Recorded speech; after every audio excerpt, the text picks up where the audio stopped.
Hi friends, welcome back to our channel king Raj Kumar and queen Srilatha.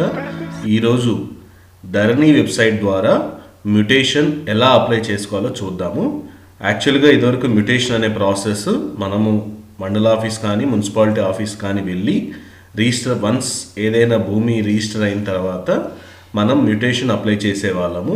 కానీ ఇప్పుడు ధరణి website వచ్చిన తర్వాత నుంచి మనము డైరెక్ట్గా ధరణి వెబ్సైట్ ద్వారానే మనం మ్యుటేషన్ అప్లై చేయొచ్చు. సో అది ఎలా అంటే, వన్స్ మీది ఎప్పుడైతే భూమి రిజిస్ట్రేషన్ అయిన సేల్ డీడ్ డాక్యుమెంట్ ఉంటుందో ఆ సేల్ డీడ్ డాక్యుమెంట్ని మనము ఫొటోస్ కొట్టి, అంటే సెల్ ఫోన్ ద్వారా ఫొటోస్ తీసుకొని ఆ ఫొటోస్ని ఒకవేళ ఫొటోస్ మెమొరీ ఎక్కువ ఉంటే, అంటే మోర్ దాన్ 2 MB సైజు ఉంటే మనము ఆ ఫొటోస్ని రీసైజ్ చేసుకోవాలి. సో ఫోన్లో అయినా చేసుకోవచ్చు, మనం సిస్టంలో అయినా చేసుకోవచ్చు. ఒకవేళ మీకు చేసుకోలేని ఫెసిలిటీ లేకపోతే ఏదైనా ఇంటర్నెట్ షాప్ కానీ మీ సేవ కానీ వెళ్ళి ఆ ఫొటోస్ని ఆర్ ఇమేజ్ని మీరు రీసైజ్ చేసుకొని అవన్నీ ఒక వర్డ్ డాక్యుమెంట్లో పేస్ట్ చేసి వర్డ్ డాక్యుమెంట్ నుంచి పీడిఎఫ్గా కన్వర్ట్ చేసుకోవాలి. సో ఆ పీడిఎఫ్ ఫైల్ అనేది ధరణి వెబ్సైట్లో మనం అప్లోడ్ చేయడానికి యూజ్ అవుతుంది.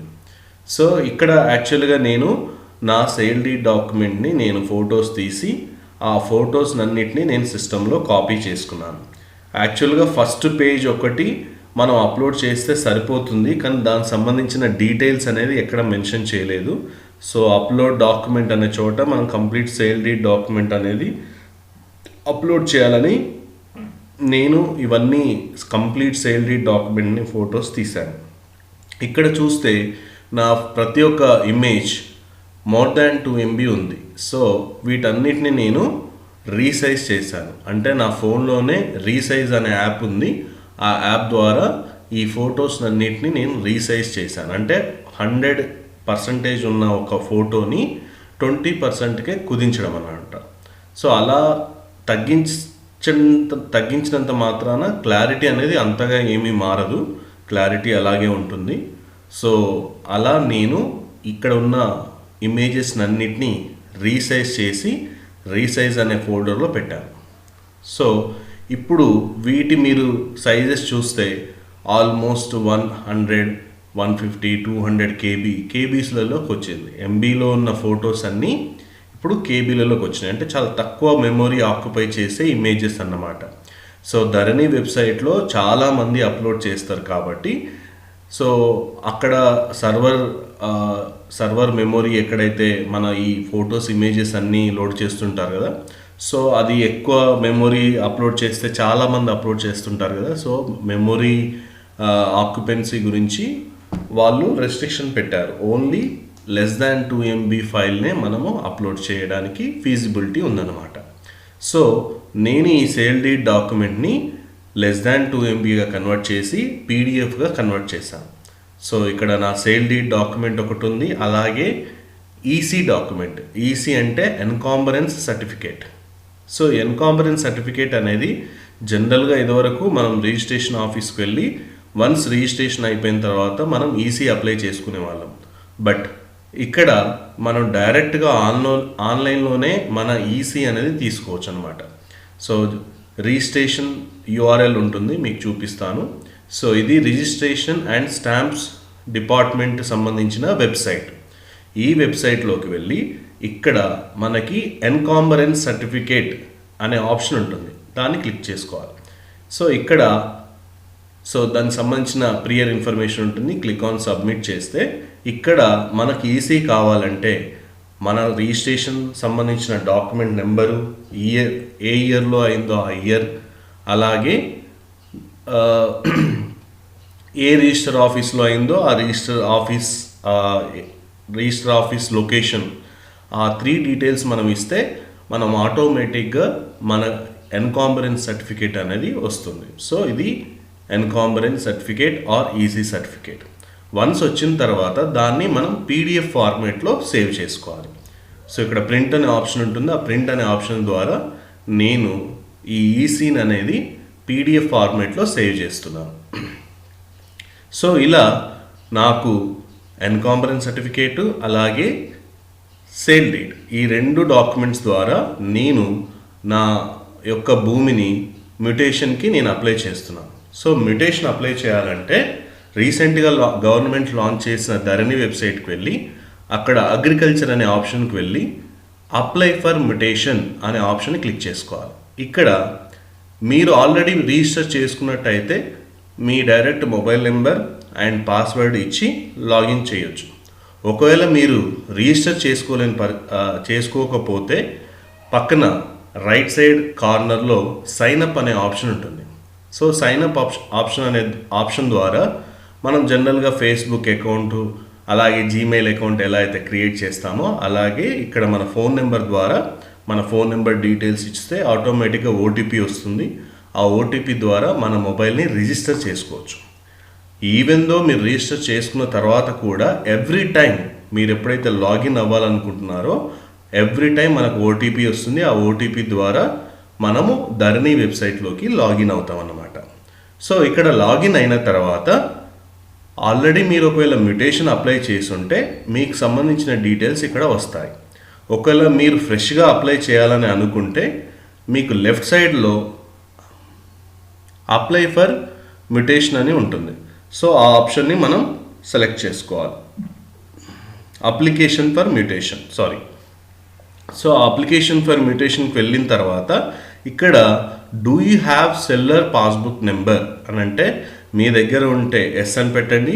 ఒకవేళ లేకపోతే నో ప్రాబ్లం, నో అని సెలెక్ట్ చేసి దానికి సంబంధించిన డిస్ట్రిక్ట్ అని మనం ఫిల్ చేసినట్టయితే ఆటోమేటిక్గా మనకు ఎవరైతే భూమి అమ్మారో వాళ్ళ డీటెయిల్స్ ఇక్కడ వస్తాయి.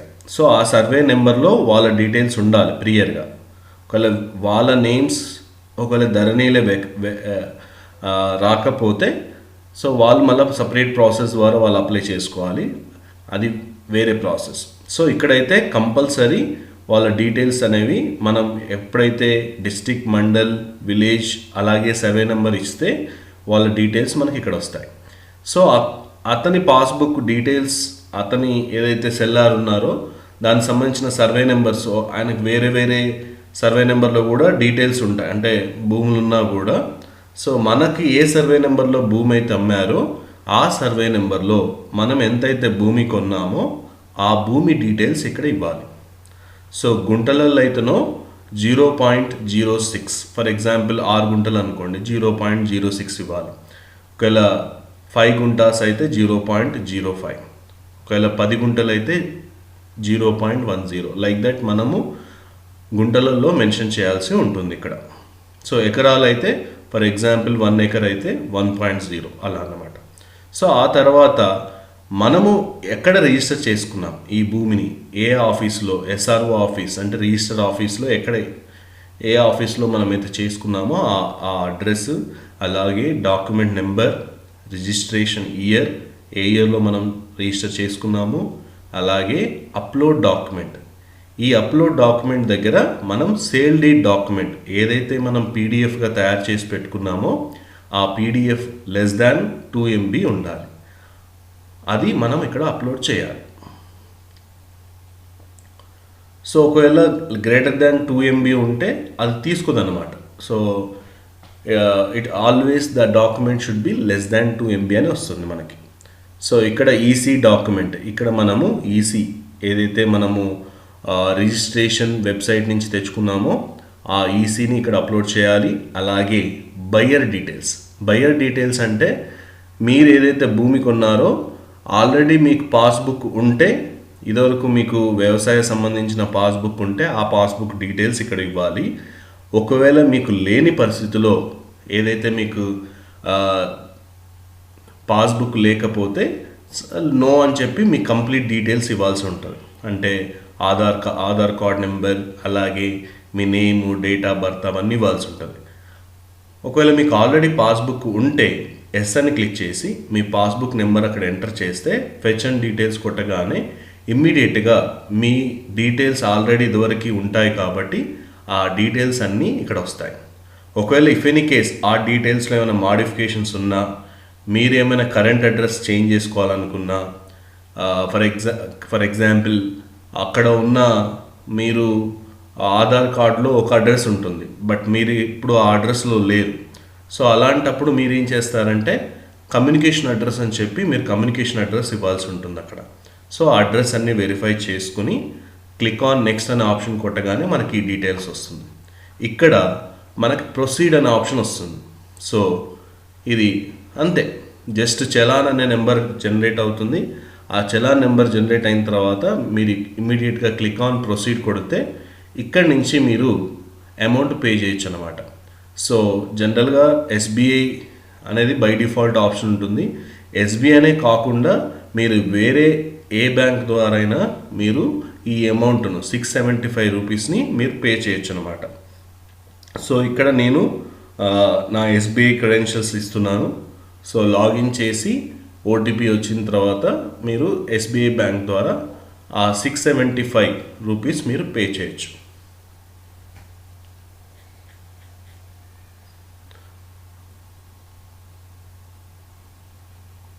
సో ఇంత అమౌంట్ పడుతుంది. 675 కాకుండా కొంత అమౌంట్ ఎక్స్ట్రా అంటే మనకు ఆన్లైన్ ఛార్జెస్ అని పడుతుంటాయి. సో ఆ అమౌంట్ మనం కన్ఫర్మ్ చేసి మనకు ఓటీపీ వస్తుంది. ఆ ఓటీపీ ద్వారా మనము మన అమౌంట్ని పే చేయొచ్చు.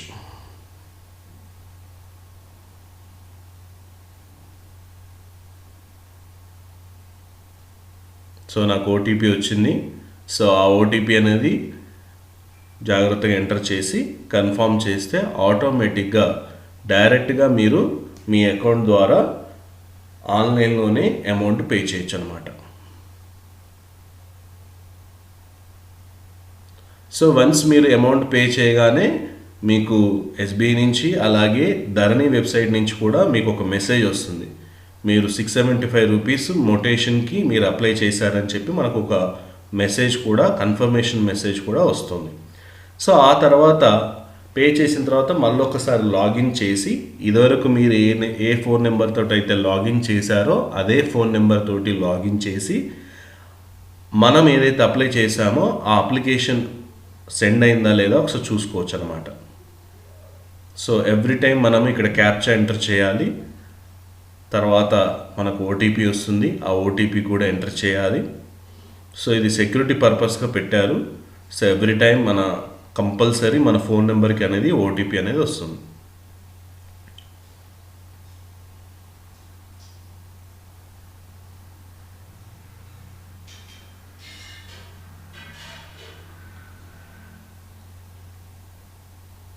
సో ఇక్కడ మనకి ఏదైతే మనం అప్లికేషన్ ఫిల్ చేసామో ఆ అప్లికేషన్ డైరెక్ట్గా మనకి ఇక్కడ వస్తుంది.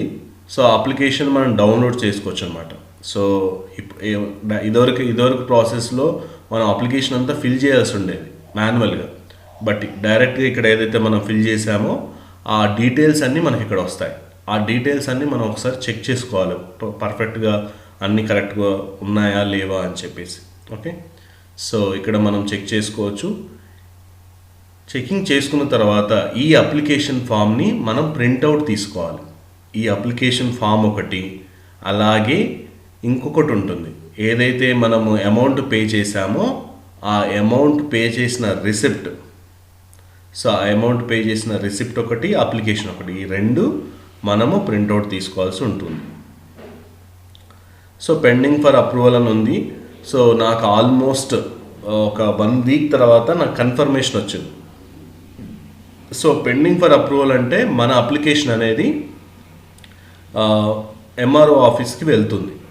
సో ఎంఆర్ఓ ఆఫీస్కి వెళ్ళి అక్కడ చాలా వాళ్ళకి డైలీ వాళ్ళకు అప్లికేషన్స్ వస్తాయి కాబట్టి ఎప్పుడైతే వాళ్ళు అప్రూవ్ చేస్తారో అప్పుడు మనకి ఒక మెసేజ్ వస్తుంది. ఏమని అంటే మీ అప్లికేషన్ ప్రాసెస్ అయింది, మీరు స్లాట్ బుక్ చేసుకొని ఎంఆర్ఓ ఆఫీస్కి రాగలరు అని చెప్పి ఒక మెసేజ్ వస్తుంది. సో ఆ మెసేజ్ని బేస్ చేసుకొని ఇక్కడ మనం మళ్ళీ లాగిన్ చేసి, అంటే ఆల్మోస్ట్ నేను 9th అప్లై చేస్తే నాకు 16th రోజు మెసేజ్ వచ్చిందనమాట. So February 9th are apply చేస్తే నాకు February 12th ఆర్ 16th అలా వచ్చిందనమాట. సో అలా కరెక్ట్గా 1 వీక్ తర్వాత నాకు మెసేజ్ వచ్చింది. ఆ 1 వీక్ 16th రోజు నేను స్లాట్ బుక్ చేసుకున్నాను. సో ఇక్కడ మనకి డౌన్లోడ్ అప్లికేషన్స్ అంటే 2 అప్లికేషన్స్ వస్తాయి. ఒకటి మనం online application form and another one is e challan. ఈ చలాన్ అంటే మనము 675 రూపీస్ కట్టాము కదా, ఆ 675 రూపీస్ చలాన్ కూడా మనకు ఈ రెండు ప్రింట్అవుట్ తీసుకోవాలి ఎంఆర్ఓ ఆఫీస్కు వెళ్ళే ముందు. అలాగే బుకింగ్ స్లాట్, ఏదైతే మనం స్లాట్ బుక్ చేసుకున్నామో ఆ స్లాట్ బుకింగ్ ప్రింట్ కూడా మనం తీసుకెళ్ళాలి. ఈ 3 ఫామ్స్ మనం తీసుకెళ్లాల్సి ఉంటుంది ఎంఆర్ఓ ఆఫీస్కి. సో ఇది అప్లికేషన్ ఫామ్. అలాగే ఈ చాలన్ అంటే ఇది ఇంకో రిసిప్ట్. సో మనం ఏదైతే పే చేసామో ఆ పే చేసిన రిసిప్ట్ అన్నమాట ఇది.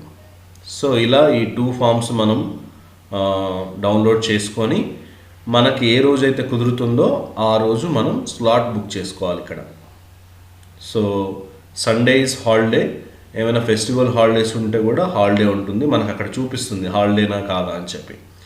సో అలా మనకు ఏ డేట్ అయితే కంఫర్టబుల్లో ఆ డేట్ నాడు ఆ టైం, స్పెసిఫిక్ టైం కూడా సెలెక్ట్ చేసుకొని సబ్మిట్ చేయడమే. అలా సెలెక్ట్ చేసుకుంటే ఆటోమేటిక్గా మనకు స్లాట్ అనేది బుక్ అవుతుంది. సో నేను కరెక్ట్గా 18th బుక్ చేశాను, 18th ఫిబ్రవరికి బుక్ చేశాను. సో వన్స్ బుక్ చేసిన తర్వాత మనకు మెసేజ్ కూడా వస్తుంది, మన రిజిస్టర్డ్ మొబైల్కి మెసేజ్ వస్తుంది, so and so particular date, so and so particular time అని చెప్పి, ఈ టైంలో మీరు బుకింగ్ స్లాట్ బుక్ చేసుకున్నారని చెప్పేసి మనకు మెసేజ్ కూడా వస్తుంది.